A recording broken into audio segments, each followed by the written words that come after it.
কোনো রকম তৈরি করা বাস্তবতা আমরা মানুষের সামনে হাজির করতে চাই না। কেননা সরকারের কমিটমেন্ট সত্যিকারভাবে মানুষের জীবনে উন্নতি করা, যাতে করে সেটাকে একটা আমরা সেটা টেকসই হয়, সেটা সত্যিকার অর্থে মানুষের জীবনে পরিবর্তন আনে, সত্যিকার অর্থে আমরা উন্নতির দিকে যাই এবং একটা বৈষম্যহীন অর্থনৈতিক উন্নত ব্যবস্থার দিকে আমরা অগ্রসর হতে পারি।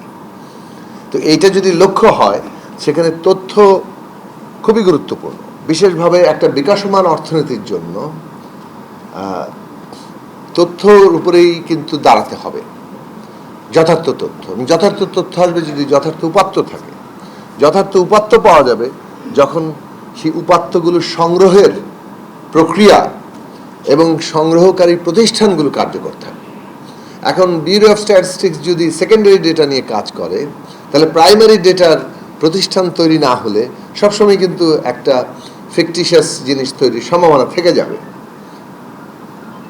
এবং তখন যে প্রশ্ন, আমরাও রাজনৈতিকভাবে আমরা ওই সরকারের সময় এই সমালোচনা করেছি যে জিডিপির হিসাব তো অন্যান্য হিসেবের সাথে মেলে না।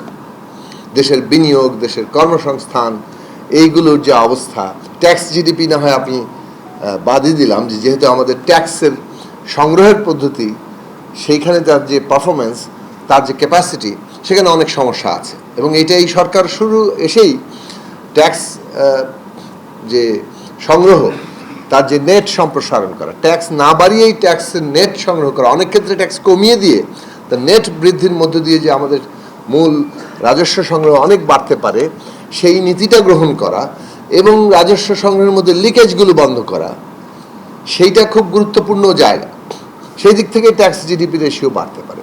ওইটার পারফরমেন্স বুঝলাম, কিন্তু আসলে এটা ঠিক যে আপনার জিডিপি বাড়ছে, কিন্তু বিনিয়োগ, কর্মসংস্থান সহ আদার ইন্ডিকেটর আপনাকে কিন্তু কোনো না কোনোভাবে তার একটা সামঞ্জস্য থাকতে হয়।